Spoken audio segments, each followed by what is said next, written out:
Nah cerita itu terbongkar. Itu justru karena antar wali.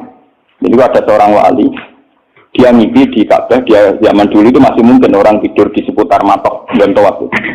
Dia seorang wali abdal, dia tidur bersama Rasulullah. Hei fulan, hei wali fulan, saya titip salam pada orang itu. Ternyata orang itu yang disifati Nabi itu orang Majusi yang di kampung terkenal paling arogan. Mereka ngerabi anaknya. Ketika dia tahu bahwa Majusi yang dititipi salam Rasulullah itu begitu, dia mengurungkan niat. Mau Rasulullah salah alamat, salah kirim salam. Itu kan nggak mungkin. Masa Rasulullah salah kirim apa? Salam. Itu apa takokno rapote elek kabeh. Niku wong Majusi sing saking kurang ajar yang rabi anak. Akhirnya dia memaksakan konfirmasi. Wong Majusi ini diparah. Ya Majusi, saya ini tanya tangga-tanggaan. Tidak ada yang cerita bahwa ada orang benar. Tapi aku ini gue salamnya sama Rasul. Pasti kamu punya perilaku yang spesial, yang hebat. Kalau nunggu akhir-akhir ini biasanya ya sinau. Kalau tiap hari di sinau. Cuma akhir-akhir ini lebih intensitas saya lebih sinau. Ketika saya baca hadis termasuk alamatnya kiamat, itu banyak zina. Yang kedua itu wayur faul ilmu, dan ilmu itu hilang. Ilmu apa? Hilang. Dulu pulau baca itu di Bukhari di Muslim itu nangis sejadi-jadi. Pulau bereling hadis itu nangis dan saya takut anak-anak saya nanti, anak cucu kita nanti akan mengalami masa kebodohan masalah. Kebodohan masalah misalnya gini ya, nanti kalau ulama itu gak cerewet hadis dulu, tidak mau ngomong hukum, itu nanti uang kuolak balik. Jadi misalnya begini, ini saya ngomong di mana-mana, terutama sama santri-santri saya ngomong di mana-mana. Dalam kasus maksiat itu ya ada etika. Misalnya orang yang di niklab atau orang yang misalnya yang order orang nakal, itu juga ada aturannya. Misalnya Rukin daftar dulu, ya Rukin yang dapat dulu. Setelah itu Mustafa, setelah itu Mas Tri. Nanti yang gelem antri namanya anak baik. Rukin itu anak baik karena mau nopo antri. Nanti yang transaksi dan bayar namanya anak baik. Mereka dekne yo hasil zina yo bayar namanya anak baik. Khawatirku nanti kalau ilmu itu sudah hilang, nanti kemaksiatan sudah ada. Sing ono buat gelem anak baik. Dia tetap zina tapi gelem anak baik karena dia zinanya ya bayar ya mau antri. Paham ya? Orang melihat konser yang pornografi, yang mempertontonkan aurat. Kalau masuknya pakai tiket, namanya apa? Penonton baik. Tapi kalau muka-muka ribu gak ada tiket, penonton jelek. Padahal cara Allah sama jelek nggak berkedelok porno. Paham? Lu ilmu itu pasti nanti hilang. Dan itu yang pasti dimaksud Rasulullah wa yurfa'ul ilmu. Ilmu itu nanti hilang oleh etika sosial. Meskipun dalam etika itu terjadi kebobrokan agama. Itu yang paling saya takut. Nanti itu kebaikan itu dalam keburukan. Yaitu tadi, orang nonton konten pornografi asal kamu bayar, dianggap penonton baik. Kamu nonton, kok ngaruh dan bayar. Terus tengok-tengok, penonton itu baik. Wajar delok ngiler perkara pornografi. Tapi karena dia bayar dan anteng dianggap penonton.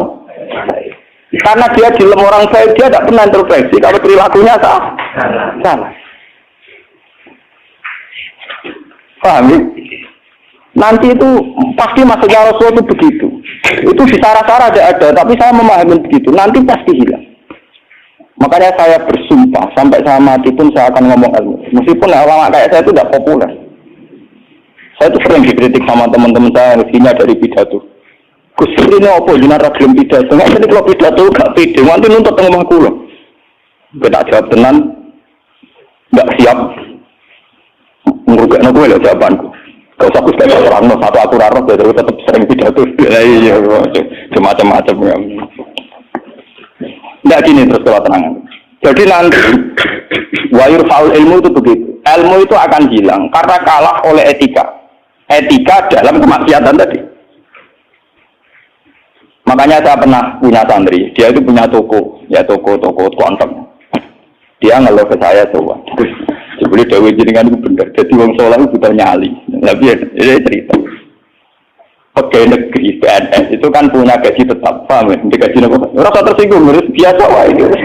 Anggapnya mau mengarpe pangeran gue tak kayak itu. Belakang pemodal lapor. Itu apa? Yang satu murah. Dia itu punya toko kelontong. Ya itu pegawai PNS ada bulan 3 juta, gue dia di. Terus itu lah. Wongnya rokan gue secara teori santri yo buka aurat jenenge ro. Tapi tak belajar itu bayar. Jadi tak ada pembeli yang baik. Nah contoh ya rokan kautan ketat tapi pembeli yang baik. Mergo enggak. Kalau ditutup soleh begini nih musola tuh masjid tapi tak belajar. Nah ada sih melayani kan. Pembeli yang tidak uang kan saya proses uang itu gua masuk ke uang soleh jadi kalau itu uang soleh mantol lo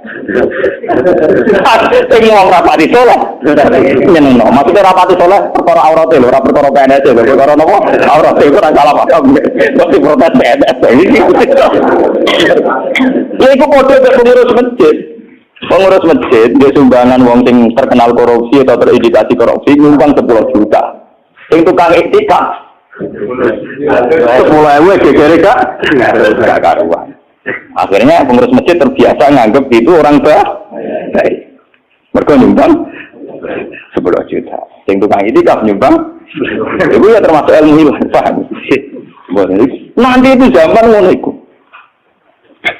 Mulane kula niki sakniki Kulon sering di, untungnya kulon terkenal ngalim, macam hikmah gede. Wih, bukan urusan sombong, hikmah gede. Nak ngomong jangan sing rungokno. Karena pendapat saya itu tidak populer. Mau kalau terkenal ngalim, ini orang misalnya ke saya semua. Karena pendapat saya ada, kenapa? Tidak populer, saya sadar.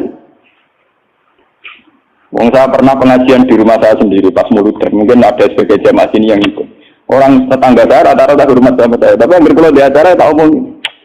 Wah, acaranya Gus Pak gak rawuh gak enak. Ini Gus Pak nak diundang ya teko. Pokoknya dia nak sing undangan ram bayar-bayar teko. Tapi nak sing bayar dia ram teko lawat itu.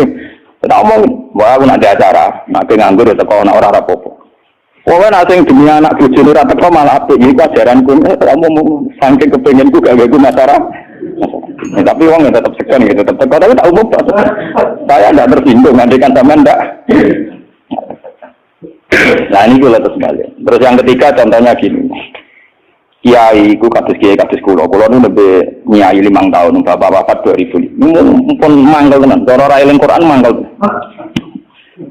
masyarakat yang anaknya setengah idiot atau yang dianggap gak pati pinter itu di pondoknya nating iki udah bagus yo ngoten niku kadang yo nganti tamat mantan tamat niku kula pikir kula termasuk kiai terakhir kiai gede tamat-tamat lagi terus semua Gus kula nu dia anak problemnya itu dia hiperaktif ngeten-ngeten anak padahal kakaknya di UGM gini-gini itu coba yang itu supaya mondok di sini gini-gini ya sudah begitu untung kalau termasuk kiai yang rapati butuh duit rapati butuh biasa memang tak pisau ya tak maki-maki nak kayak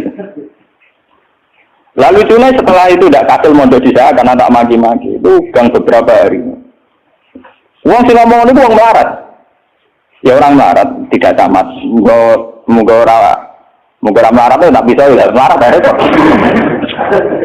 ya sih anak yang baik karena dapat prestasi di sekolah umum yang tidak baik di pondok wah nyorok Gusti kula saiki ini wong sugih kalau tidak bisa ilang itu terus budi kan etika keulamaan kan bisa wong melarat ora oleh aku kok oleh jadi nak misoi ora oleh aku kok napa beda kan misoi napa jadi ono setelah itu yang menyelamatkan hati saya itu satu, yaitu tadi. Kenapa di Al-Quran diulang-ulang innalladzina amanu wa amilus sholihat. Jadi sebetulnya begini, ini yang peringatan ya bagi teman-teman yang mungkin di sini ada PNS, ada orang-orang yang biasa punya selera elit. Cobalah Quran ini dihidup-hidupkan lagi amanu wa amilus sholihat. Dalam teori Quran pokoknya yang baik itu ngamal soleh. Jadi misalnya saya sebagai orang alim di Pondok Rukin. Dia sudah misalnya idiot, melarat, aneh-aneh. Di Pondok Mastri, misalnya, melarat, aneh-aneh. Pondok Mustafa, melarat, gak pahaman. Kalau dalam teori pendidikan modern, di mana butuh bibit unggulan, ini itu nggak masuk semua. Karena sudah ada bayar, idiot, ngawur, aneh-aneh. Gitu. Itu kan repot. Nah, itu kan repot. Jadi kamane santri kok Mustafa yang tenang, wes ratau salam tempel lah kok kiai ini ratulat kopiah, kiai ratulat apa? Kopiah, remang deh, mesti gak terima deh, nabo, gue kiai kok ratulat apa? Kopiah, misalnya tak turuti sholat kopiah, kok rapat dia, wah dia karpet kiai gue ideal, ngaku karpet deh, Padahal kiai ini susu rabadia kopi harus gak pernah mereka ngurusi dia ini terus kelaparan. Nah ini contoh. Nanti suatu saat ada era, sekarang sudah mulai. Sekolahan yang hebat adalah sekolahan yang luar biasa dengan makna santrinya IQ-nya bagus. Siswanya IQ-nya bagus. Pola sosialnya bagus. Pembayarannya yang nomor penting gini Bu. Pembayarannya apa? Nah terus akhirnya pondok-pondok pesantren kan kedua bayarnya bagus, otaknya tidak bagus, perilakunya tidak bagus. Lu mau aku ora disangoni pangeran, wa amilu sholihat. Ngurmat rohen, wa amilu sholihat. Ngurmat Mustafa ya amilu, wis ora urip, wis ora dadi wong. Tapi karena saya punya semangat sarane Quran penting aku amilu, ya sudah, Allah menitipkan ngamal saya lewat ngurmat mastri, lewat ngurmat rohen. Ya sudah selesai. Masalahnya terus nopo? Nah, kalau suwun sing ngaji kula, semangat kenapa Quran ngulang-ulang wa amila sholihan, diulang-ulang wa amil sholihat. Penting dalam hidup itu amilus. Kalau pernah ini cerita nyata. Saya pernah lihat TV sama ulama-ulama yang kayak saya, artinya tipikalnya ya kayak saya, orangnya alim terus ya ikhlas. Cocok-cocokan kan. Jadi kiai lah ya tahu grup. Padahal yang alimnya tak kula, ya alim tenan. Ya putrane ki gede. Ya model kiai ini kan buka kertu. Ini tenan mata bui kisahnya. Ini ngaji wong tua-tua. Dene aku kan wong enjoy Islam. Tahu tak kok. Gus. Mendingan dulu SPC nopo menteri nopo sing teng TV wong kok mulyane ngono. Buka lawang ora tau ndok menteri. Terus pokoke mulyane kok ngono. Wis ngono diarani pahlawan. Misalnya ngurumusno ekonomi, ana pertumbuhan apa? Jadi harus tahu iri tahu orang. Ini orang ngomong Gus, mau tak kok jadi. Waktu lama ya itu kan. Lagu orang kalau yang alim kan gak wajib sungkan dong bodoh nopo. Ngalim ya kalau takut. Loh, jenengan nggak bisa takut. Salah ya jenengan nggak bisa takut. Jangan cerita awak jenengan ini kok tak jawab. Dia cerita. Kalau salah tuh mangkal, kulo ini wis ikhlas istiqomah mulang masyarakat ratono sing hormati, kulo wis digaji, gajine presiden ya dhuwur, gajine menteri ya dhuwur, gajine bupati. Nang ngamal jarane ngamale dhek, nek padahal tugase. Ngamal tenan nak kita, kedur ora ono sing gak. Tapi ora ono wiji. Lawang buka dhewe, tapi buku rusak yo dadakno. Bupati rusak langsung dadakno. Anduk harus digawakno. Kene mungkin lah rusak itu utak. Cerita dari protes gimana kenyataan ini apa? Terus baru ini cerita. Masa ini jenazah di mantap. Karena latar belakang saya kan kayak Quran, saya itu tidak pernah punya perasaan untuk bunuh dia. Artinya saya lebih terbiasa ikhlas. Saya orang nerang nona aku muni ikhlas kan lebih baik dibanding dia kan ya etis lah. Lha boten iki nyata bener sampean mangkel dadi kiai bener. Mane kira dadi kiai urip nara bate buat kiai wis modern lah. Akhirnya kalau itu saya itu ya ada orang sempurna. Cuma kalau sakit ngobati awak kulo biambak bisa. Sudah kesekeleti. Kulon mulai alit sebagai orang mukmin itu pangeran kulon ku Allah Subhanahu wa taala hubungane opo. Ya kalau pangeran kula Allah, paribatane kula niku nulung semut sing kebulet, utawa nulung anake pitik sing kebulet teng jero pawon sing gak ana wong. Niku kula ngrasa ibadah. Mergo ngamal kula disisi Gusti Allah. Ana wong melarat, gak iso mangan. Terus kula kei dhuwit 5.000 kelar mangan. Niku kula ben rasa ibadah, mergo sing biji kula Allah lan pirsa. Kalau mereka yang misi kan wartawan. Saya ini seorang mukmin, yang Tuhan saya itu Allah bukan wartawan. Ini kan kok cocok ke kuat ini kepengen berarti ngono. Tapi kalah memang tunggu. Kalah enggak artinya kenapa kiai-kiai itu bangga dengan amal-amal yang kecil, kadang mengekei santri melarat rantok wesel, kadang mengekei iman. Itu karena iman sama aturan dasar fama ya amal biskola jarrotin khairan yarah wa ma ya amal biskola jarrotin syarran yarah. Sekecil apapun Anda amal dinilai Allah. Ini penting kalau aturakan. Nanti ada wilayatul jahli, ada kebodohan apa masal di mana orang yang rapat tentang ketahanan pangan karena dihadiri menteri dan tetap-tetapnya Orang itu dianggap berprestasi karena mempertahankan pangan, kuota pangan cukup, bulog cukup. Padahal hakikat yang mempertahankan pangan itu siapa coba kalau per individu?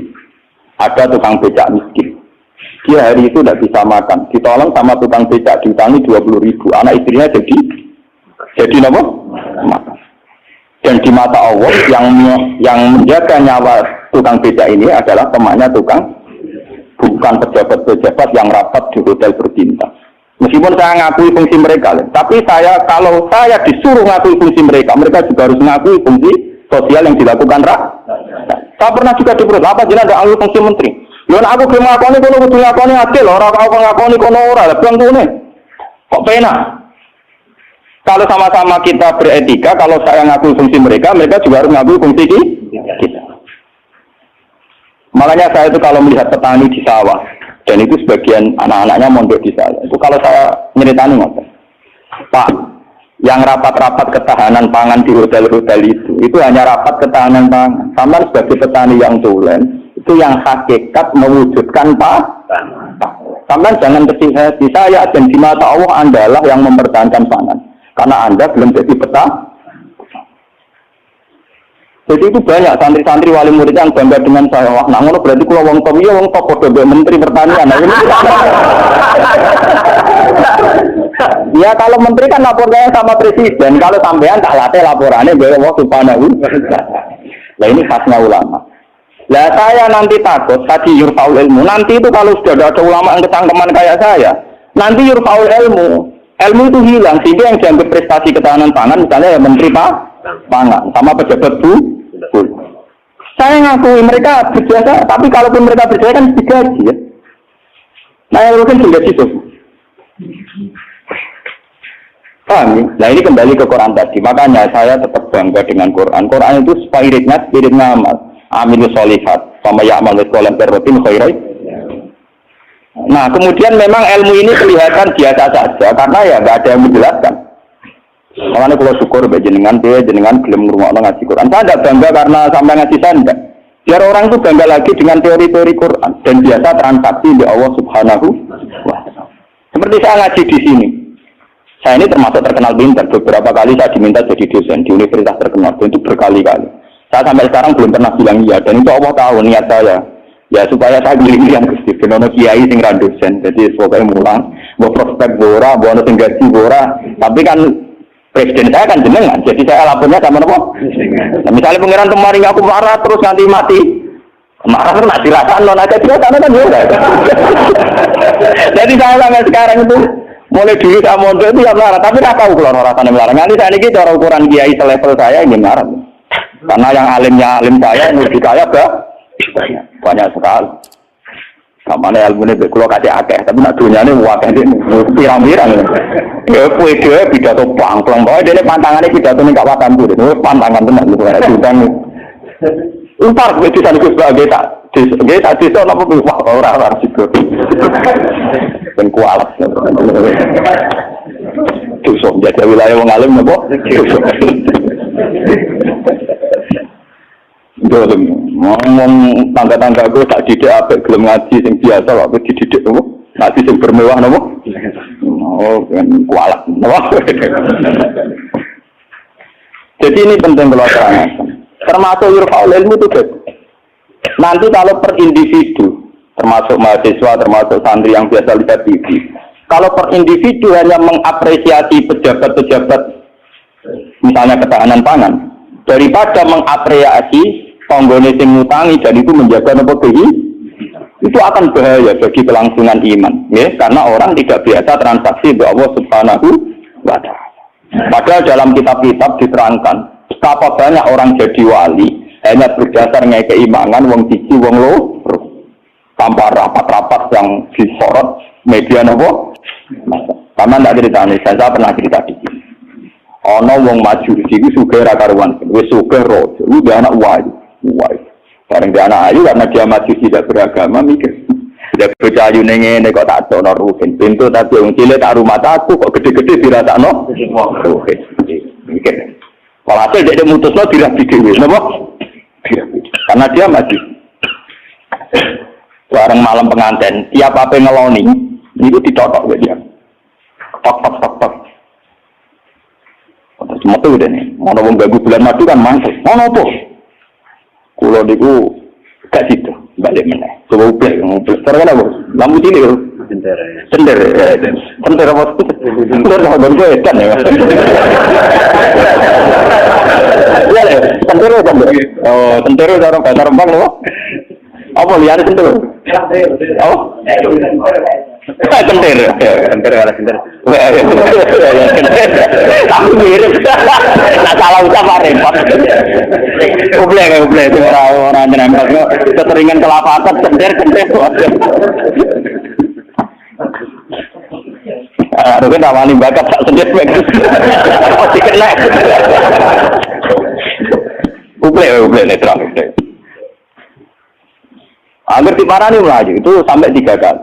Sekarang 3 kali ngerti parani itu sih diparani kan tidak omah. Ternyata dia itu seorang janda sing anaknya itu kelaparan. Anaknya kelaparan ditanya kenapa kamu ke rumah saya nak tak kerja kok melaju, terus dia cerita. Pak Majusi, saya ini punya anak kelaparan semua, ingin makan. Kalau saya ingat anak saya, mau memaksakan minta jenengan, karena jenengan yang punya makan. Tapi kalau saya ingat jenengan Majusi dan saya seorang mukminah, niat itu saya urungkan. Betapa saya tidak ingin menjual iman saya. Terus, entah ini kan dari si Majusi tadi. Ini mangan gandum, pokoknya segala yang diperlukan janda itu dan anaknya diambilkan terus diterus, dipikul juga. Terus dia seorang raja, diterus. Padahal dia hati beraga gudin. Buat ini cerita iman. Biar sampean biasa transaksi bahwa Allah Subhanahu wa Ta'ala. Nanti nilainya nanti saya akan satu. Biar sampean biasa transaksi bahwa Allah Subhanahu wa Ta'ala. Terus dikasih. Nah cerita itu terbongkar. Itu justru karena antar wali. Jadi ada seorang wali. Dia mimpi di Ka'bah, dia zaman dulu itu masih mungkin orang tidur di seputar matok dan tawaf. Dia seorang wali abdal, dia tidur bersama Rasulullah. Fulan, wali Fulan, saya titip salam pada orang itu. Ternyata orang itu yang disifati Nabi itu orang Majusi yang di kampung terkenal paling arogan. Mereka ngerabi anaknya. Ketika dia tahu bahwa Majusi yang dititipi salam Rasulullah itu begitu, dia mengurungkan niat. Mau Rasulullah salah alamat, salah kirim salam. Itu kan nggak mungkin. Masa Rasulullah salah kirim apa? Salam. Itu apa takokno rapote elek kabeh. Niku wong Majusi sing saking kurang ajar yang rabi anak. Akhirnya dia memaksakan konfirmasi. Wong Majusi ini diparah. Ya Majusi, saya ini tanya tangga-tanggaan, tidak ada yang cerita bahwa ada orang benar. Tapi aku ini gue salame sama Rasul. Pasti kamu punya perilaku yang spesial, yang hebat. Majusi langsung iman. Asyhadu an la ilaha illallah wa anna Muhammadar Rasulullah. Nabi ini banyak nabi tenan. Perilaku saya tadi malam enggak seorang pun yang cerita. Waktu iman, dia langsung anak, dia langsung apa? Padahal enggak disorot media massa dan itu perilaku personal. Begitu juga di kitab-kitab ada cerita seorang lonte, seorang WTF. Dia setelah melakukan aksi kelonteannya pulang. Ngerti asu dilat-dilat ning tanah, dia menafsirkan itu pasti kehausan. Kalau bolak-balik cerita tentang mereka dan itu ada di hadis sahih, karena lonte gak priayi. Malah mbok santri ora iso, lonte kelebihane kan gak napa? Ya, iku dekne nganggo sepatu putih medun ning sumur. Terus dicopot. Setelah ngambil air dicopot sepatu bootnya karena tangannya dua digombrang-gombrang munggah. Ya mau mergo ora priayi iso wae kan mergo napa? Gak priayi. Orang priayi kan gak kebayang. Orang priayi jarian dia oleh mudah-mudah. Lalu ini cerita tentang hadis sahih. Setelah diminumkan anjing itu, Allah syukur sekali karena ada makhluknya yang diselamatkan si lonte itu dan diparingi tobat jadi orang. Lu apa susahnya sih kayak jenengan saya, Mas Ruhin semua. Coba kita ini kan sering menyelamatkan nyawa. Paling tidak anak kita kelaparan kita berikan susu, istri kita kelaparan kita berikan nasi. Kita berkali-kali menyelamatkannya. Tapi kita tidak pernah bangga. Karena kita nunggu bangga kalau kayak menteri, kayak presiden.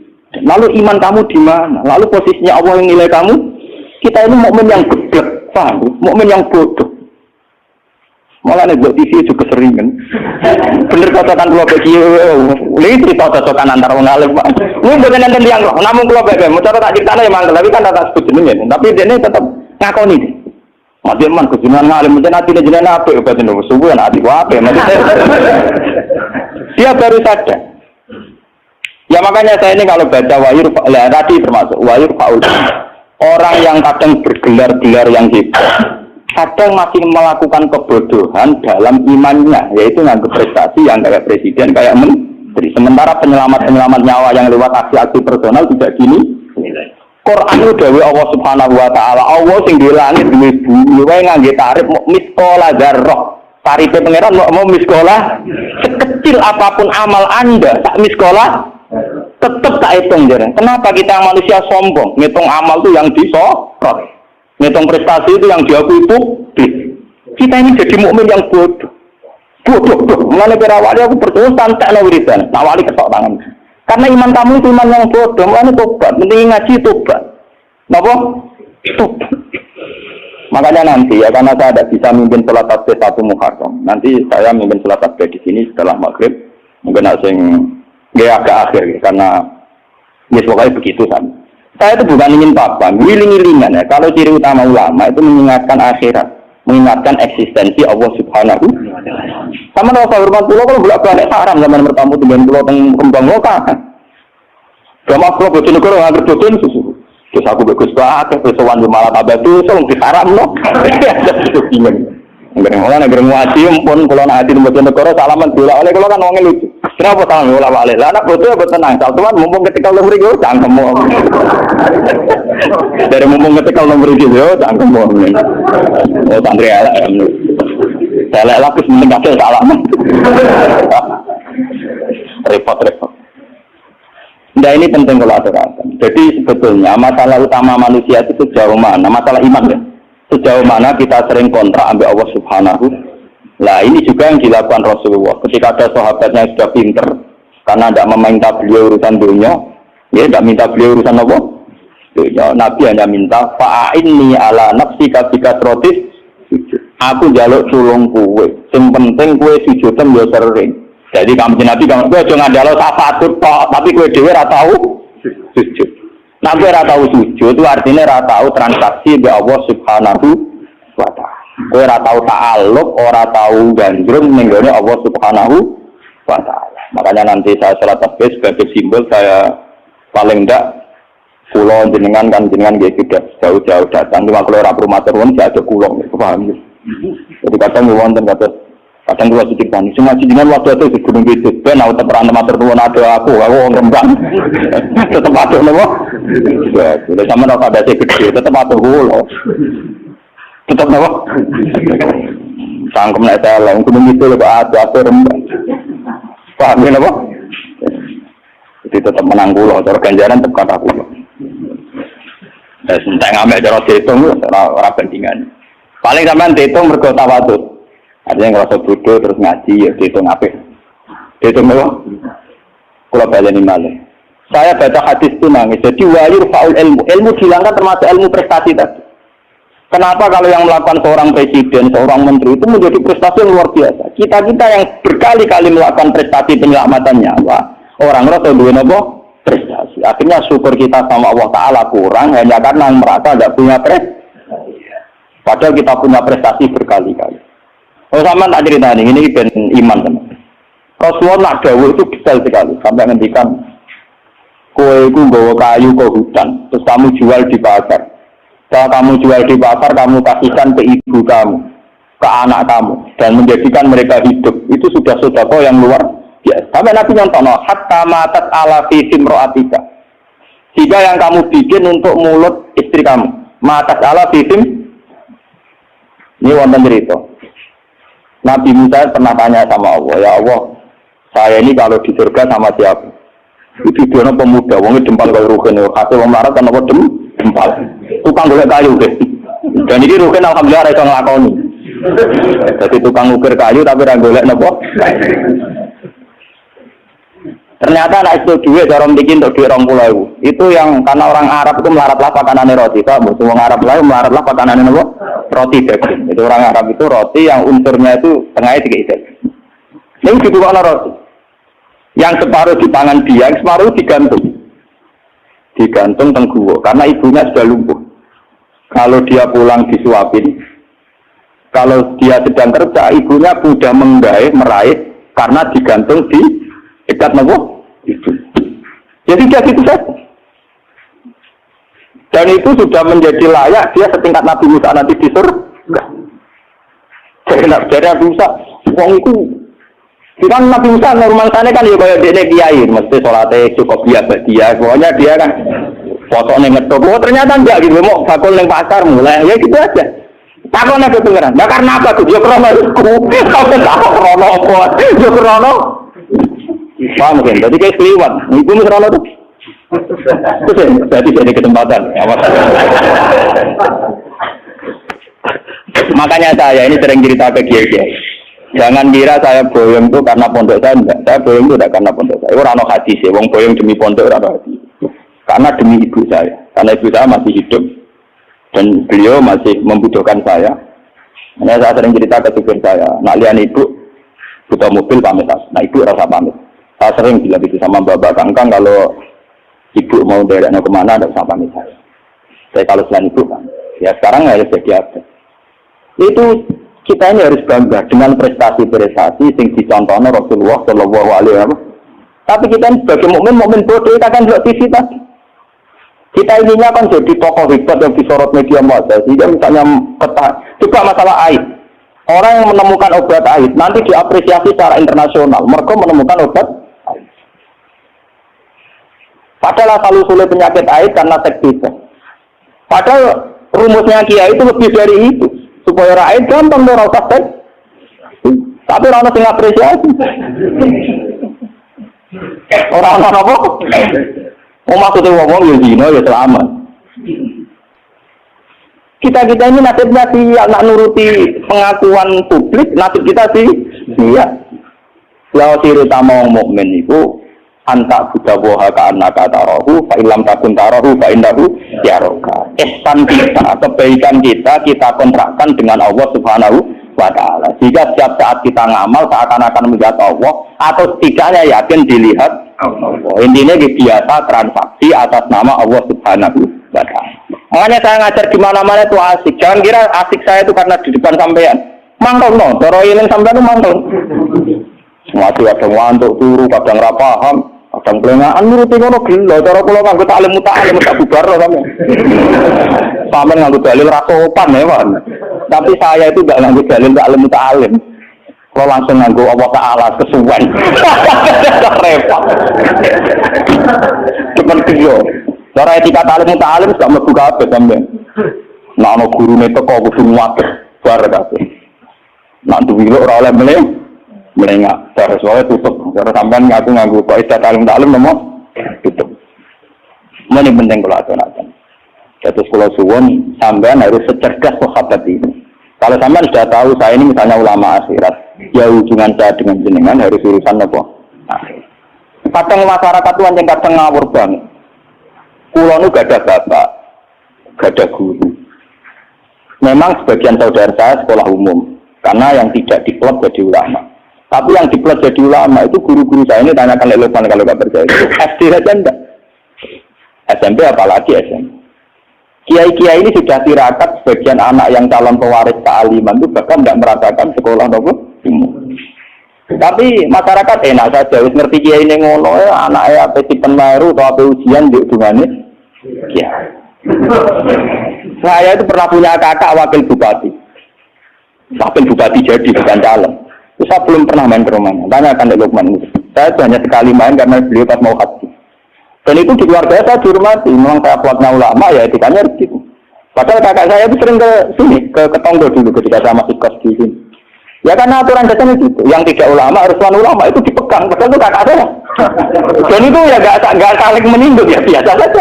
Saya tenang saja, itu ya tenang saja. Wah itu kalau logika sampean kan aneh. Tapi kalau di keluarga saya biasa. Ya orang tersinggung kakak saya. Memang yang tidak ulama, tuan.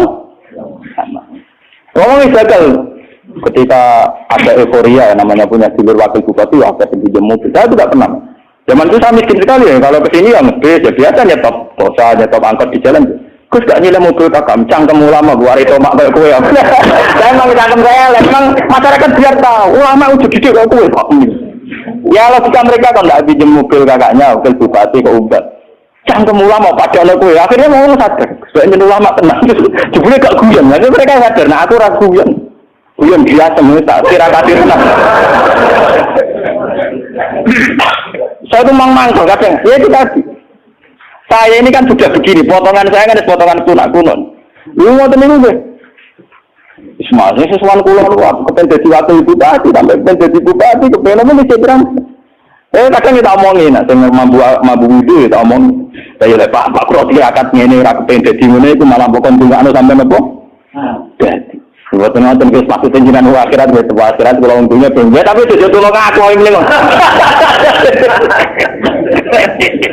Tetep ae.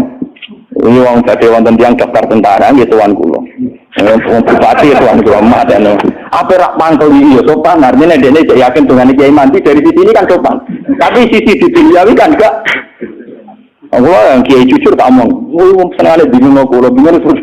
Aku nak ndongakno kowe kuwatir kedurian. Ora ndongakno dari tamu kon mau ya enggak bingung kok. Tuh tujuh sepuro. Mergo rene iku bingung aku tak omong wis punten ae tapi ana. Kayaknya ini nasib. Coba kalau zaman sahabat tidak begitu. Rasulullah sudah bilang karena dia sering khidmah, kowe njaluk tak turuti. Dia mikir beberapa hari terus dia sadar. Ya dunia ku apa entek, mesti kiamat.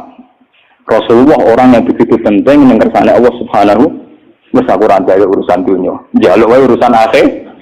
Coba kalau antara sampean desa hubungannya kayak gitu kan seru. Meskipun tidak mungkin aku swargane meroke nawar ya mungkin itu mukhal. Tapi kan lumayan loh. Paling enggak beda kelas kan iso seru ya. Nah, karena saya juga tidak mau sekelas dengan guru saya. Aku diomongin kantor kula nih. Wes aku kantor kula cukuman oleh teman-teman. Jadi anak swarga guru jenengan tem sungkan gak enak. Mumpun boten usah Gus, soleh biasa wae mengke pancet dek kula kanca ngopi wis mriko. Dadi dekne ora seneng dek swarga ora kanjeng Nabi ora kiai ora seneng. Ning donya wis dino ning akhirat apa? Gak seneng. Gak bebas lho. Lalu kira tawar aku kan. Dadi kowe ora ngene-ngene iki. Anggo nak kangen ya sowan. Tapi bariku bunga-bunga ning keluarga iki. Ning teras-teras pawon-pawon. Jadi tangan-tangan kadang yang cerdas jadi mbok aku cukuman oleh teman-teman. Mari keluargane para nabi, para wali itu gak enak dari mereka napa? Tangan-tangan masuk akal. Iya. Kasaran teman-teman yo enak, oleh teman-teman yo berat napa?